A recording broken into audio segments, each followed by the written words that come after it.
There's a lot of other biofuels out there too. You can use moringa or whatever you can get oil from. Even if you produce your own, you must still pay taxes on that. We're not free.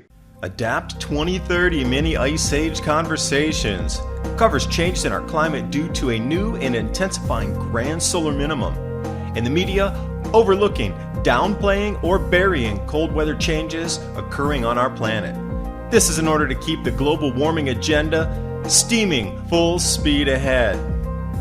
I do this podcast and radio program because we need to begin conversations on how to adapt our food growing strategies long before 2030 as agricultural zones shift, affecting global crop output, but very few mainstream media outlets are talking about the most important issue of our time, cold weather crop losses.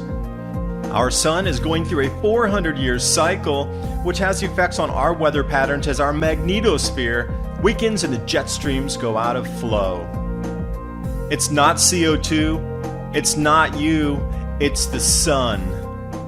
Are you ready to thrive in the grand solar minimum? Then join me for mini Ice Age Conversations. I'm your host, David DuByne.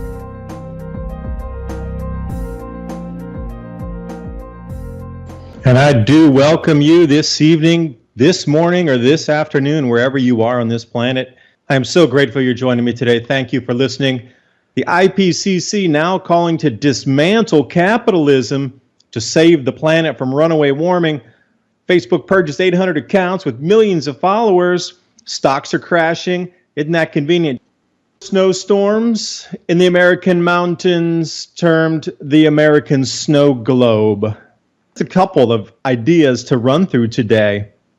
The intensification of this grand solar minimum, at least in the first wave, going up to 2024 and 2025 is absolutely here. It's intensifying, and all these distractions around you are an indication that the bottom is falling out and the damage control mechanism is in place, and they're going to try to fizzle and bubble the media so you do not even want to look anywhere else except the stories that are just really so almost Hollywood-esque attention grabbing. You can get people to fight. They're controlling the narrative between people. You should look past all that. You really need to look at the changes that are happening. What was forecasted is happening.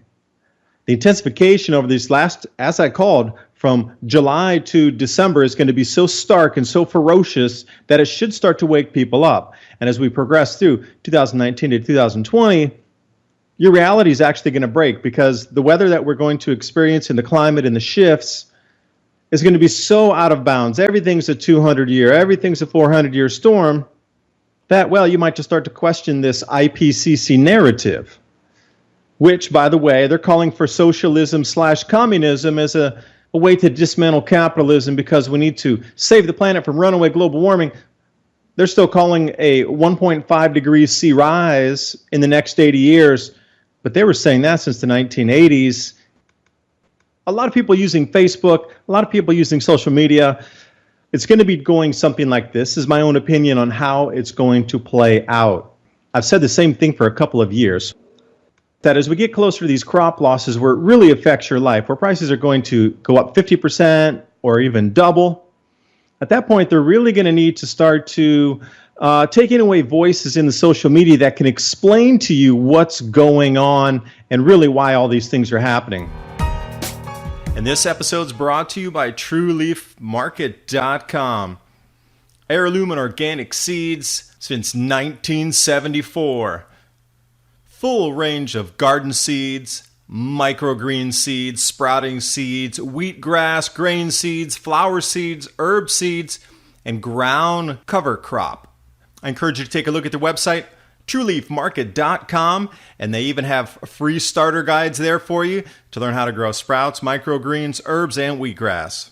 Use the link below and give yourself the gift of organic and heirloom seeds. You know, even these tidbits of information that I'm talking about, this is a shift in the intertropical convergence zone. In the very near future, they're going to try to curtail this flow of info of why the climate is changing so much, and really that we're in a multi-century cycle, how it's going to affect your lives. And once you know how it will affect you, you can start to see why they're starting to begin to censor a lot of media. I'm over here on Zero Hedge. I don't know how many of you are familiar with this site. It's one of the best on the net. This was formed after the 2008 crisis. Some economists and traders got together and said, you know, you guys had lied to those people. Those people lost their homes, jobs, livelihoods, and we're going to start our own site over here for you to follow the economic news that we see. So I would consider this the real economic news, not what you see on CNBC, NBC, etc. So I'm over here on zerohedge.com. Facebook purging 800 accounts, tens of millions of viewers, subscribers, and you know what they're placing it at? You violated terms of service.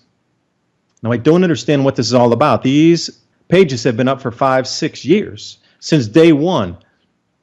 2.5 million, 3 million followers, Free Thought Project, instantly removed.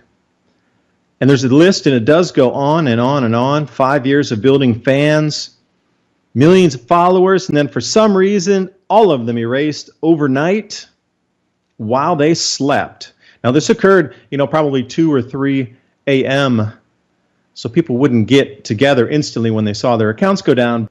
It's a Friday of all things, no less. Couldn't happen on a Monday now, could it have?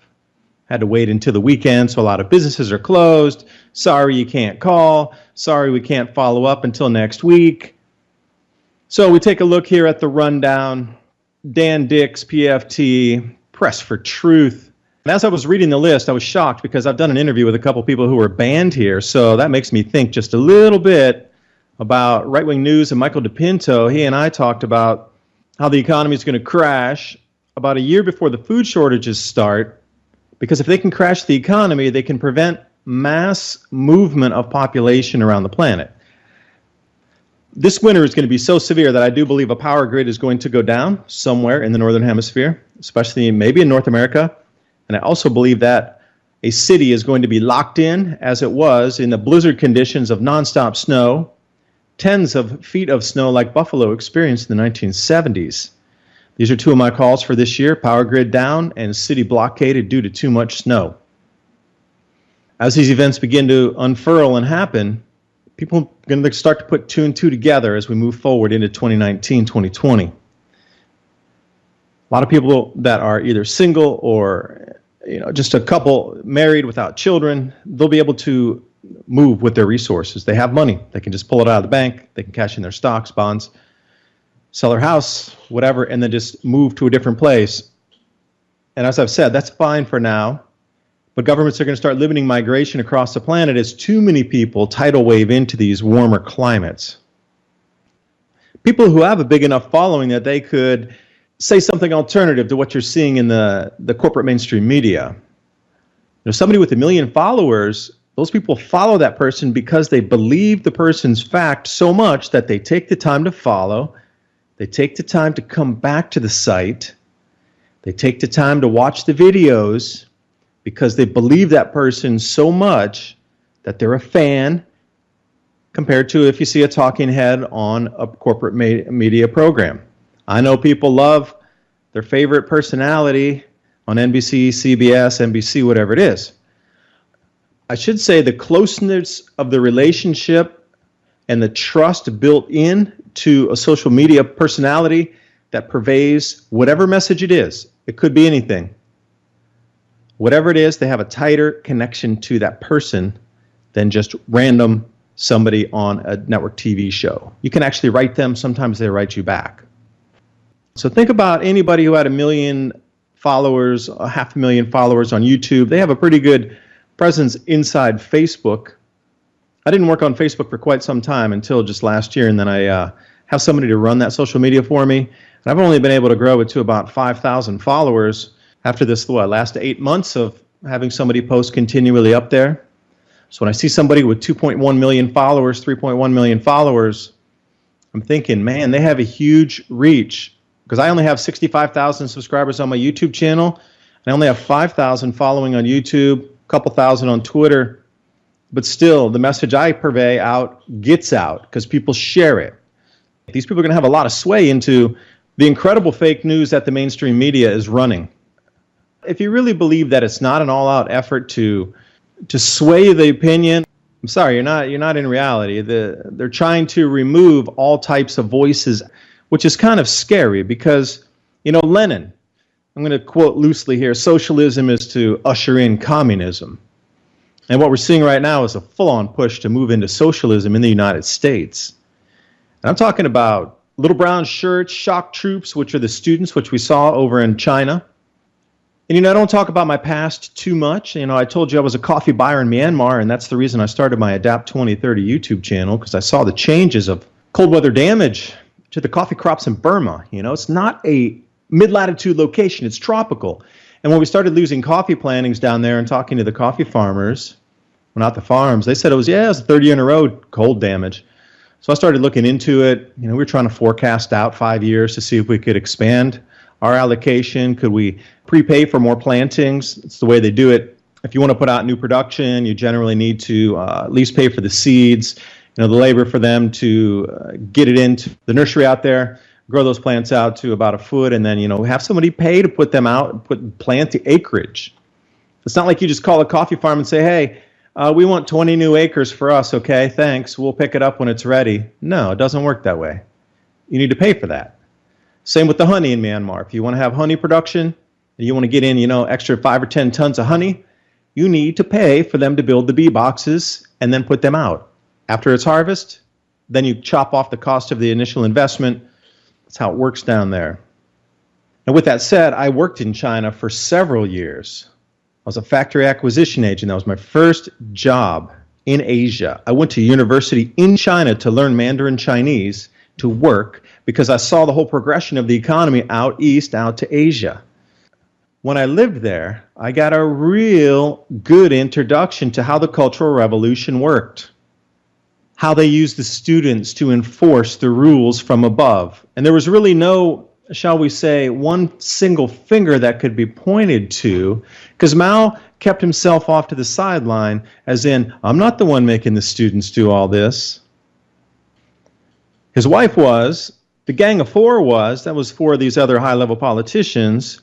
And what they did was they gave the go-ahead to professors in the universities at the time to indoctrinate the students for about 7 years into this new socialist ideology of everything in the past is bad. Just like we saw with the Civil War statues, etc. They did the exact same thing in China. They talked about, the archaic past where we had emperors and we had palaces, and that was just so barbaric and archaic, and the bourgeois, rich capitalists ruined the country, and we need to get rid of them. And they taught this in the school for, I'm going to say 7 to 8 years, like hardcore. It was promoted from the top. It was promoted in the education bureaus, and they let it go. And once they had the students up to the point where they went into university, that whole trickle-down, dripple-down effect was going still into the schooling system as they were coming up, but it was rolling back even further, into middle schools at that point. Teachers are bad, they're educated, they're trying to wash your brain to accept capitalism. It wasn't really capitalism, it was more about, maybe you don't have to, everybody have one loaf of bread for the day. Maybe we can develop different industries and then we can go our own ways, kind of like free will, something like that. But they rallied the troops. And they all carried these little red books. Xiao Hong Bun is what they called it, the little red book with Mao's ideologies in it. And you know what? When I went back to America, I just got back. I spent 3 weeks back in the States. Just flew back a few days ago, still jet lagged when I'm talking to you. I saw a lot of the very same exact things going on. It scares me a little bit. Because I was telling the stories about what I'd experienced and people I knew that were rounded up. People personally that I knew that her parents or his parents got put in labor camps because they were teachers. They were doctors, but they were educated. They were rounded up and put in a labor camp, but they were given a good position because they could provide medical care. But still, they had free thought because they were educated. And then they started to use all the students one night to just start enforcing. Started with the newspaper, started with the magazine. They were allowed to go in and ransack the offices, break the machines, burn them down, drag the owners out, pour inks on their head, kill some of them, and put them in camps and trucks and truck them off, and they were never seen again. This is what I see with this Facebook purge and with the purge across the social media. And where does it come? Where now social media companies can dictate what you can say or what you can talk about. They're the gatekeepers of all the information now. This takes us right back to Mao Zedong, 1950s and 60s, squarely in the center of China. And since I have been talking about our need moving forward in this new society that we're entering as our global grain production starts to be reduced in yield, your food prices are going to skyrocket. And I mean skyrocket, not just doubling or tripling, something like 5 or 10 times higher by 2020 at the very least. TrueLeafMarket.com. I really want to talk about growing your own food, which will be a necessity moving forward. They've been around since 1974, heirloom and organic seeds. You know, since I've started talking about them in my videos, I have a lot of people write and say that they've previously ordered, that they know the owner, having great results, good customer service. They quite enjoyed the seed quality as well. And there's so many ways that we can go about growing different types of vegetables that we're going to need. You know, microgreens are incredibly nutritious. They're super fast to grow. In less than a week, you can have something that you can eat. And we know the benefits of microgreens. All you have to do is use a search engine and look up vitamin, mineral, nutrient content of microgreens. You'll be shocked. Also, sprouts. We can get those a little bit taller, a little more dense, a little bit larger volume on the vegetation mass coming off of there. So how do you know what kind of sprouts to grow? How about wheatgrass or herbs? What about different types of herbs that we can add to our foods? Now, what I just described to you, there's a full range of starter guides there at TrueLeafMarket.com for you to take a look at. Even if it's just for your own knowledge and you don't purchase something from them, at least get the information so you know how to grow microgreens, you know how to grow sprouts, you understand what some of the herbs are for. And not only that, they have wheatgrass and grain seeds. So when I'm talking about grain growing regions going offline, we just need to look back in history and see where across the planet there was difficulty growing grains when this grand solar minimum intensified and the jet stream started wandering just like they're doing today due to a decreased magnetosphere that does not hold our jet streams locked in their traditional flows. Grains are one thing, herb seeds are another, cover crops, something different, but whatever you do, organic seeds are going to be a necessity because you can save those seeds and then grow them the next season, which you unequivocally cannot do with GMO. TrueLeafMarket.com. Use the link below and give yourself the gift of organic and heirloom seeds. It's just digital now. It's no different. The students in America are being organized as shock troops in this new socialist movement. And you see all these professors, they're so far off the left that they're into the communist thinking. They're not even socialist. They claim they're socialist, but barely. So we're starting to see the beginnings. I truly believe we're going into a cultural revolution in the United States. Any other part of the world listening, you're looking into our country seeing the exact same thing because your news feeds are way different from what I was getting when I was back there. You know, living in Asia, I have a completely different look at what's happening in the United States versus living there. And you know, going back and seeing how the news was given to the local people, the citizens of the U.S. it's such a different, they're trying to disguise and mask all of this socialist movement in the States, but outside it's quite open and known what's going on. But I want to take you over to the new IPCC report here. Now I'm working on this as a story. Let me dig it up. I was shocked and flabbergasted listening and watching this.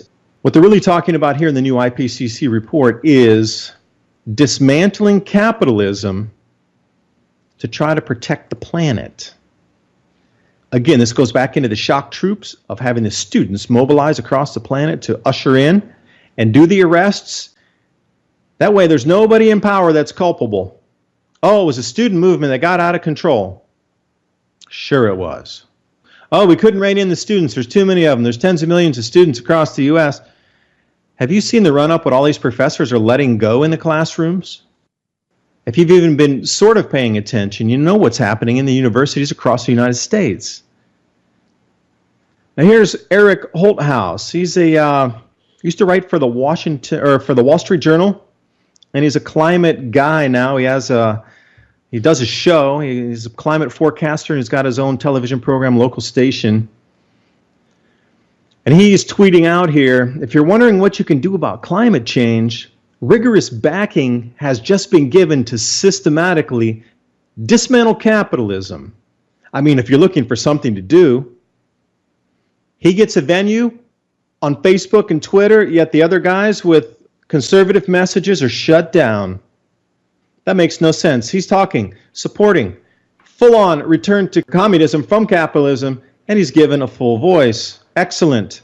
You can see where the agenda lies and where we're moving in the future. Now, what does this all have to do, though, with the climate change, IPCC?